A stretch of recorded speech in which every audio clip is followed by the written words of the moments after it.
Washington, as he signed a proclamation marking the holiday next week honoring the Rev. Dr. Martin Luther King Jr., President Trump on Friday recalled the civil rights leader's message that no matter what the color of our skin or the place of our birth, we are created equal by God. Then came the questions from reporters. Mr. President, are you a racist? He did not answer and instead headed for the door. It is a question many were asking after the latest charged episode in a presidency that has played out along the nation's racial fault lines from its beginning. Mr. Trump's comment to lawmakers that the United States should accept more immigrants from places like Norway instead of from Haiti or shithole countries in Africa did not sound consistent with the notion that all people are equal no matter the place of their birth or the color of their skin. If it were a one-time comment, an inadvertent insensitivity, it would still have stirred a firestorm. But Mr. Trump has said so many things on so many occasions that have rubbed the raw edges of race in America that they have raised the larger issue.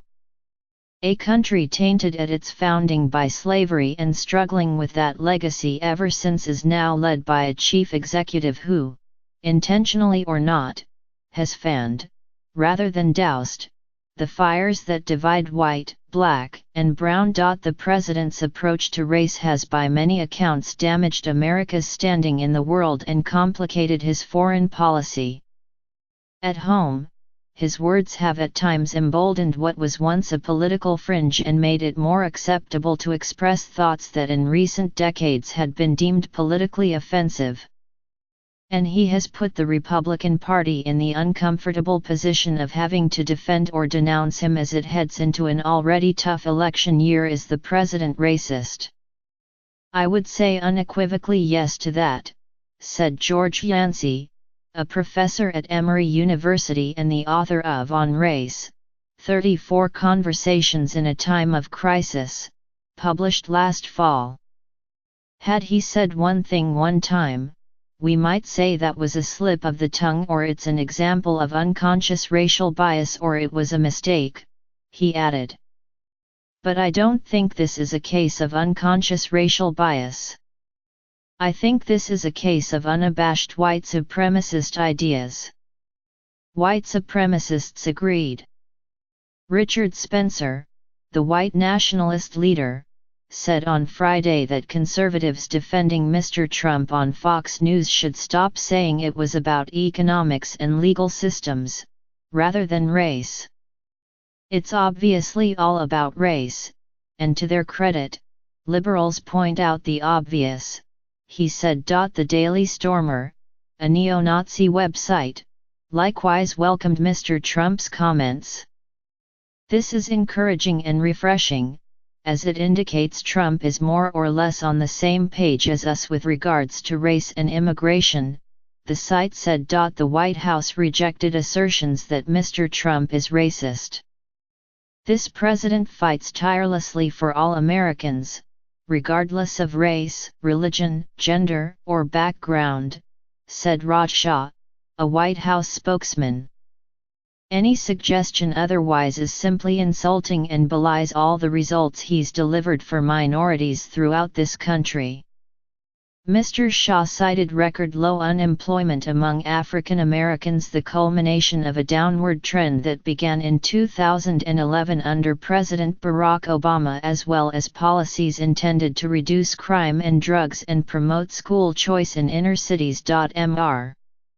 Trump's aides and allies expressed frustration that his comments were interpreted through a racial prism. He is an equal opportunity provocateur, they said, given to using strong and politically incorrect language to make larger points. In this case, they said, he was arguing that the United States should set priorities for who it admits based on merit and skills that would benefit the country apart from the vocabulary attributed to him. President Trump is right on target in his sentiment, Robert Jeffress, the evangelical pastor of First Baptist Church of Dallas and a presidential advisor, told CBN News.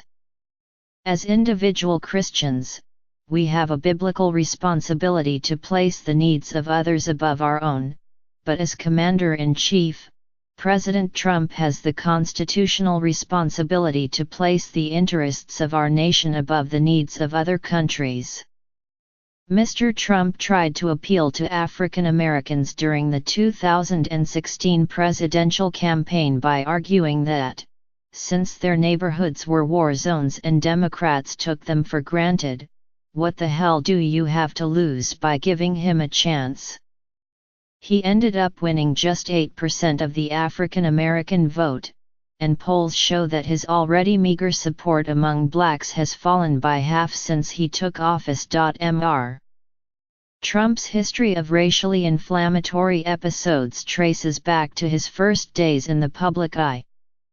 As a young real estate businessman raised in Queens and working with his father, Mr. Trump and the family firm were sued by the Justice Department in 1973 for discriminating against black applicants for rental apartments. He eventually signed a consent decree requiring him to desegregate his properties, although he claimed victory because it included no financial penalty. As he became more of a public figure, Mr. Trump waded into racially charged controversies that periodically erupted in New York.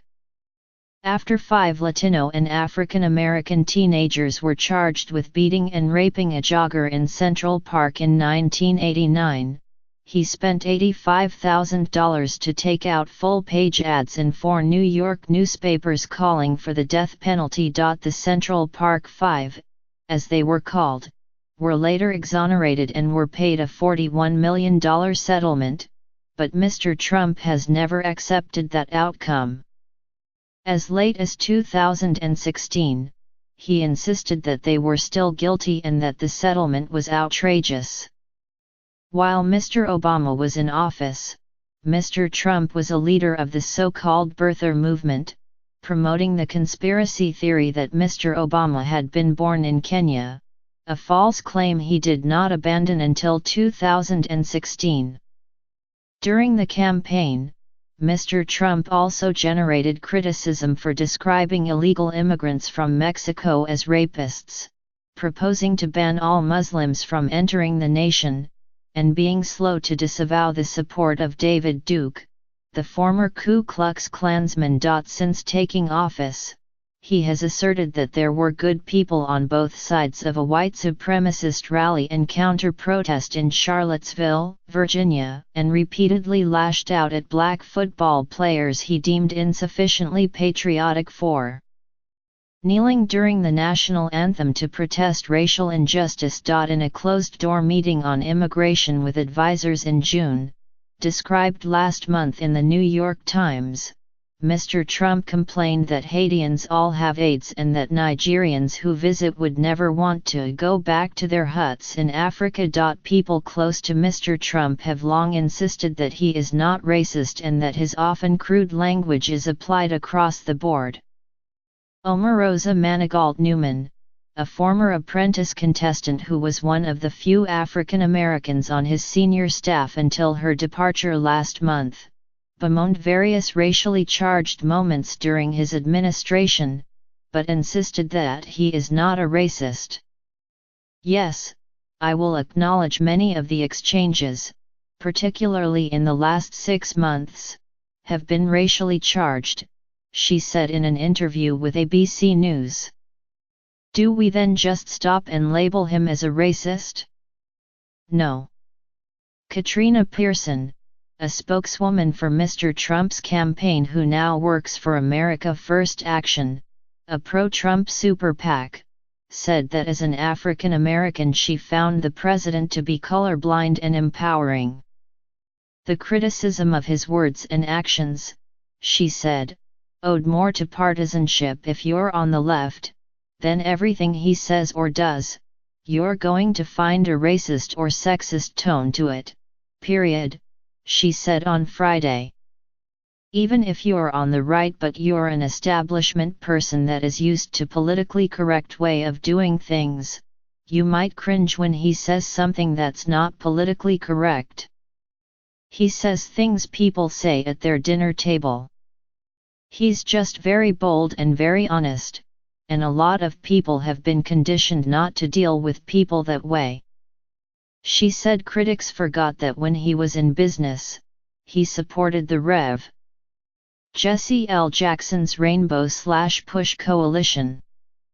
Indeed, Mr. Trump donated free office space for Mr. Jackson's civil rights group. But Mr. Jackson was among those who spoke out on Friday against Mr. Trump. He speaks like a racist, Mr. Jackson said. He conjures up those fears. But to categorize him by a name does not quite address the issue. Mr. Jackson concluded, "A misinformed man with power is a weapon of mass destruction." Critics and scholars said Mr. Trump's remarks reflected a long-standing stereotyping of minorities and immigrants and have given permission to others who used to hide such views. "I'm pretty sure that many of the same people he insults and degrades maintain the buildings, sew the clothes, and are at the backbone of the businesses that he and his family depend on for their wealth," said Marcia Chatelain, an associate professor of history and African American studies at Georgetown University. The event marking the King holiday that Mr. Trump held on Friday was planned long before the uproar over the president's latest comments, but it put the stigma that his words have caused in stark relief when reporters shout out to Mr. Trump, "Are you a racist?" at an event to honor the legacy of Dr. Martin Luther King. "Something is amiss," said Ron Christie, who wrote a book about his time as an African American advisor in President George W. Bush's White House. That the president needs to confront questions of racism or bias tells you that this isn't fake news but a painful reality he must immediately confront. Mr. Trump made no mention of the anger touched off by reports of his remarks when he signed the holiday proclamation. He was accompanied by Isaac Newton Ferris Jr., King's nephew, and Ben Carson, the Secretary of Housing and Urban Development and the most prominent African American in the Trump administration. He stared down at his prepared statement and stuck tightly to it, calling King an American hero who opened the eyes and lifted the conscience of our nation. Mr. Carson and Mr. Ferris offered brief comments that likewise did not address the controversy. Mr. Carson's office later emailed a statement from him saying that Mr. Trump has always been respectful of my background, my ideas, and me as a person, and that in group settings he has always been respectful, welcoming, and inclusive. As Mr. Ferris left the White House, he paused to respond to the question that Mr. Trump did not. "I think President Trump is racially ignorant and racially uninformed," he told CNN. "But I don't think he is a racist in the traditional sense." Mr. Trump's comments, he added, were another example of him speaking without knowing the facts.